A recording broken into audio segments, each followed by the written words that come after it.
I am Rachel, 32 years old. I am an ordinary housewife with a husband who is 3 years older than me and a son in daycare.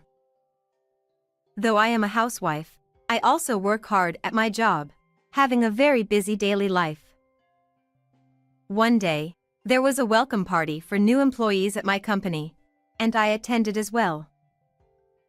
On the way back from the party, I was suddenly stopped by a police officer. I had been obeying the speed limit and traffic lights, so I was puzzled as to why I was being stopped. However, I ended up being subjected to an outrageous false accusation by an extremely rude and unreasonable police officer. Normally, I don't usually attend company drinking parties. There are various reasons for this, but the fact that I still have a small child and the fact that I can't even handle a drop of alcohol are major factors. Consuming alcohol triggers such a strong physical reaction in me that it causes me considerable discomfort. However, this time it was the welcome party for new employees, and due to my position as a section chief, I felt obligated to attend. Furthermore, although it was originally planned for one of my subordinates to organize the event, since I'm always sober throughout these events due to my inability to drink alcohol, I volunteered to take on the role of organizer. I want my subordinates to enjoy drinking occasionally at such gatherings.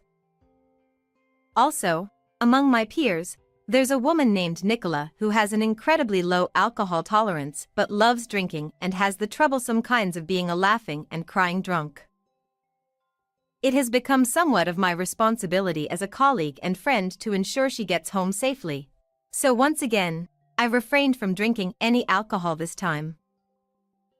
After paying the bill, I took my friend away from the group of people outside the store who were gathering for an after-party and got the car keys, then sat in the driver's seat of my friend's car.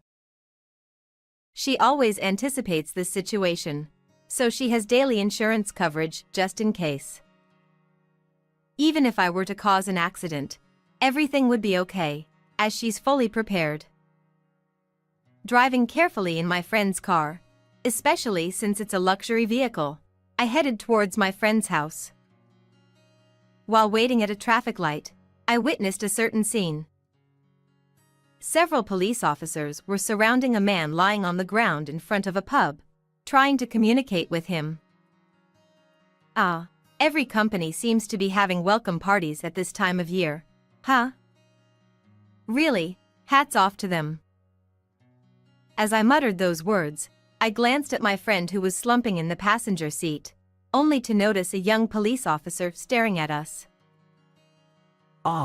Ma'am, please pull over. The moment I catched his eye, he called out to us. Since my friend wanted to feel the wind, I had the window open, so I could hear the police officer's voice clearly. I didn't have any memory of doing anything wrong, but I figured that enforcement against drunk driving must be stricter at this time of year. As it turned out, that was indeed the case. A young male officer approached us with a drawn-out tone. As part of the campaign against drunk driving this month, I had to stop and talk to you. Given that my friend in the passenger seat seemed off, he decided to talk to us. Additionally, as part of the campaign against drunk driving, the officer mentioned conducting an alcohol test just to be sure. This was all expected, and since I hadn't consumed a drop of alcohol, I agreed to the test. However, at this point, an unexpected event occurred. Yeah, you there, blow into this device. The young officer who had looked at my test result with a puzzled expression suddenly turned to my friend and told her to blow into the breathalyzer. My friend wasn't the one driving, and it was obvious that she was drunk. There was no reason for her to be tested, yet I couldn't understand why the officer insisted on it. Moreover, this was the first time I had experienced something like this, so I could only watch in astonishment as the young officer interacted with my friend. Without understanding the situation, my friend, who was completely out of focus, obediently blew into the device, resulting in a reading of over 0.25 milligrams on the breathalyzer, as expected. Upon seeing the result, the officer looked at me with a smirk and said, "Ah, this is drunk driving. Your license will be suspended. Understand? Suspension." The officer insisted that the breathalyzer result of my friend, who was sitting in the passenger seat, was mine and accused me of drunk driving. Of course, I couldn't accept such an outrageous accusation and asserted that I hadn't been drinking. However, the young officer raised the corner of his eye and said, "You're being noisy. If you refuse to follow police instructions, I'll arrest you for obstructing official duties on the spot." He threatened me. Thinking that such behavior shouldn't be tolerated, I protested vehemently. And then, as the young officer and I were futilely arguing about whether I had been drinking or not, someone who seemed to be the young officer's superior arrived, perhaps sensing that something was amiss. "What's going on here?" Upon hearing the supervisor's words, the young officer's expression got soured, and he reported that I was lying about not drinking and driving. The supervisor officer stared at my face intently and furrowed his brow. It was obvious. I hadn't been drinking, and, from my appearance, it was clear that I was sober.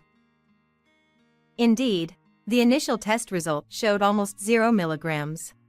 However, since the supervisor officer didn't witness the entire situation, he was at a loss for how to proceed and requested another test to be conducted in front of him.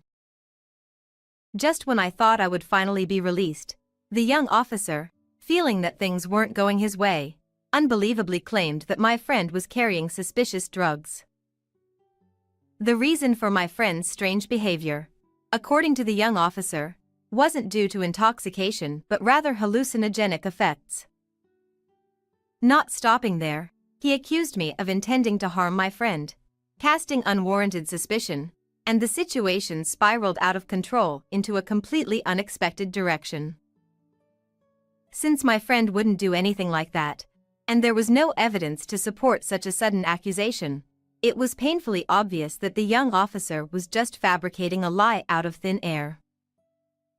However, in order to be thorough, the supervisor officer requested to inspect both my belongings and the inside of the car. Reluctantly, I agreed to undergo the inspection of my belongings. Then, the young officer discovered a bag containing a mysterious white powder peeking out from the side compartment of the car. The moment he saw it, he had a triumphant expression on his face. "This is definitely drugs," he exclaimed excitedly. Even the supervisor officer was pondering the situation. Honestly, since it belonged to my friend, I had no idea what it was, and she was still drunk, looking drowsy that her head was niddle-noddle. Moreover, because my friend was the owner of the car, without her permission, the police couldn't conduct an internal search. We were given the option to accompany the officers to the police station or, if we refused, they would request a search warrant. Furthermore, as the young officer loudly declared, "It's drugs," other officers who were dealing with a drunken man lying by the roadside also gathered, making the situation even more chaotic. Caught in a situation where nothing made sense anymore, the young officer began to make a fuss about arresting us on the spot. Feeling like things were getting out of control. "All right then. Shall we go to the police station?" I responded more calmly than I thought. Making a scene here won't solve anything, and I have a lot to say about the false accusation of drunk driving earlier. My friend was also being framed as a criminal, so I couldn't stay silent. Upon hearing this, the young officer looked surprised. He seemed to prefer arresting us on the spot, but given the circumstances, we were instructed by the supervisor officer to go to the police station for further examination and to provide detailed statements. As soon as we arrived at the police station, I underwent another alcohol test in the presence of many officers to prove my innocence. As expected, no alcohol was detected in my system, and it was concluded that I hadn't been driving under the influence. The young officer who had accused me was scolded by his supervisor for his behavior. As I sighed in relief, the young officer began to make excuses, such as the machine was broken or I didn't blow into the device correctly. In the end, he resorted to fabricating lies, such as accusing me of attempting to steal belongings from my intoxicated friend. The other officers seemed to understand that these were lies, but the young officer was too agitated and uncontrollable. We left the pub at 9:30 p.m., and it's already past 10 p.m. I told my husband that I would be home by 11 p.m., but it seems impossible now, and I'm starting to get frustrated. My friend was getting sober, noticing something's wrong, and was checking what's happening. We are innocent. Please apologize. I demanded an apology from the angry young officer. Are you threatening me? But he became defensive. At that moment, the anger I had been holding back surged over me. Enough is enough. My loud voice echoed through the police station, bringing a momentary silence. My friend also looked up in surprise at the sound of my voice. I rarely raise my voice like that, so it must have been startling for them. Even when my subordinates make big mistakes, I've never shouted like this before. But right now, there's no time for such thoughts. I was falsely accused of drunk driving and nearly arrested, and my friend was even suspected of using suspicious drugs, leading to the situation where we had to come to the police station late at night. It's all because of that unreasonable young officer who does nothing but lie. I can't stand the fact that someone like him abuses the power of the state as a police officer and acts so arrogantly. I strongly felt that he must be held accountable. Phew, it seems you're prepared. I won't hold back anymore. I stood in front of the young officer and asked, "What's your intention in trying to make a false charge against us?" He probably thought that since we're just two women and one of us was drunk, he could easily get away with making things up, right? But that's not going to happen. Then, the young police officer, perhaps defiant, responded boldly. I simply conducted the test as part of the Drunk Driving Prevention Month. The fact is, there were suspicious drugs. You're the one who caused a scene, so why should I be blamed for this? His resolute attitude caught me off guard. But I couldn't let myself be overpowered here, so I raised my voice just as much. Then why did you test my friend and lie that I was drinking after you realized I wasn't driving under the influence? Can you explain that thoroughly? My words caused a stir around us. The young officer, not willing to back down. Do you have any proof that I lied? He still continued denying everything. As I pondered how to recreate the situation. Our car has a dashcam that also records the interior. Could you check that, please? Nicola hesitantly spoke up. It turns out, she had invested in a high-quality dashcam for the luxury car. She chose such a product not only for security but also to capture any incidents that might occur inside the car. She believed this could serve as evidence. My friend mentioned that she doesn't remember the incident because she was too intoxicated at the time, but she believed me and trusted that I wouldn't lie. She also said she would explain about the car interior inspection and the drugs in question. Although she was intoxicated until a while ago, this situation seemed to have sobered her up to some extent. The situation suddenly shifted, with the officers bustling around for inspections and whatnot. Then, the young officer exclaimed, Such heinous criminals should be arrested on the spot.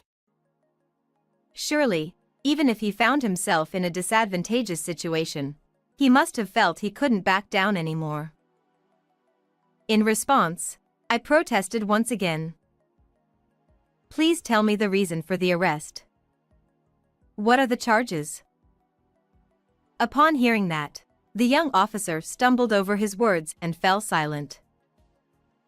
There wasn't a single reason they could arrest us. In such a situation, the only option left might be an on-the-spot arrest, but we weren't causing any trouble, and we were complying with the voluntary inspection. The other officers, who were beginning to realize that the young officer was lying, were trying to calm him down. We need to confirm the facts first. However, they were sending looks of either disbelief or coldness. The young officer started trembling and eventually burst into tears at that. Afterward, we underwent questioning and inspections at the police station for a while, and before we knew it, about an hour had passed. Thanks to my friend's cooperation, things proceeded smoothly. Regarding the white powder, it's just allergy medicine for hay fever. See, it's pollen season, right? I've always had severe allergic rhinitis, so I always carry it in my car or bag. My friend explained it that way. The name of the medicine's ingredients was printed small at the bottom of the bag, and just to be sure, we had it tested, but as expected, it came back negative. Since there was nothing suspicious found during the car search, and I was the one driving, we were able to completely prove our innocence.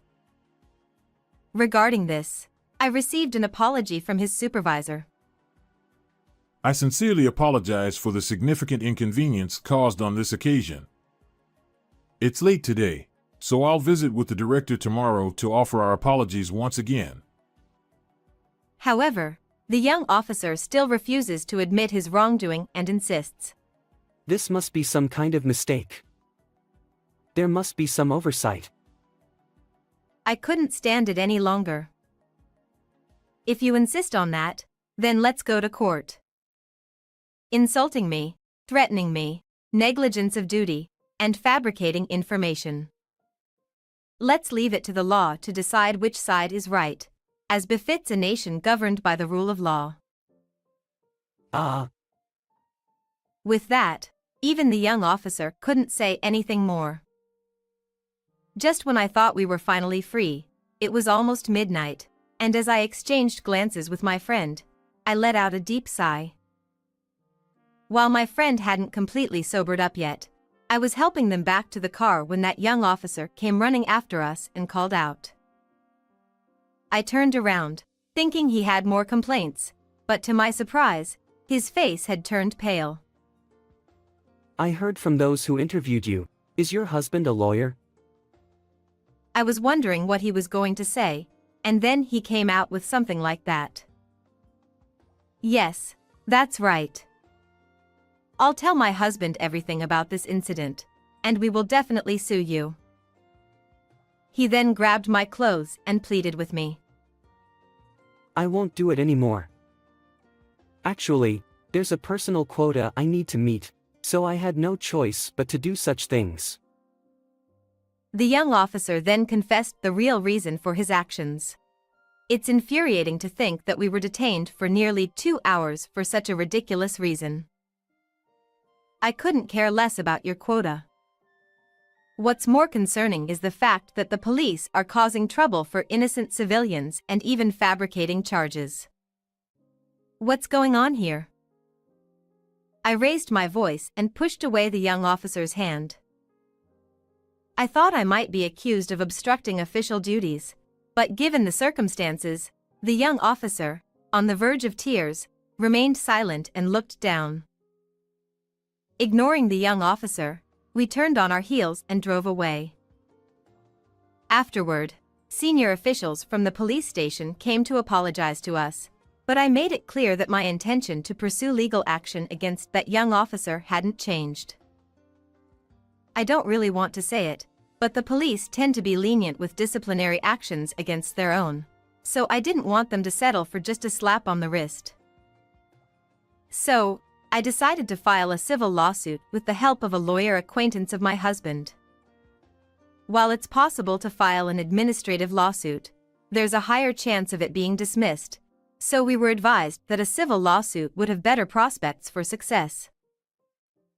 After all, the problem lies with that young police officer individually. I was able to sue that young police officer for insult and intimidation against me, and successfully claim compensation. Although disciplinary action was taken in this case, the young police officer resigned voluntarily. As for me, I hadn't mentioned this matter to anyone outside my family. Rachel stood up to the police and it was amazing. But my friend, Nicola, made a big deal out of it and the story became the talk of the office. It seems that until now, I was perceived as an unapproachable, career-driven female manager, but thanks to this incident, I've noticed an increase in people approaching me, and now I have a good relationship with many of my subordinates. Furthermore, I've succeeded in securing major deals and have been promoted. Thanks to that, I was able to take a long vacation, so I'm planning a long-awaited trip to Italy with my family. I've had enough of such false accusations, but I intend to continue living true to myself from now on. Well then, everyone, take care.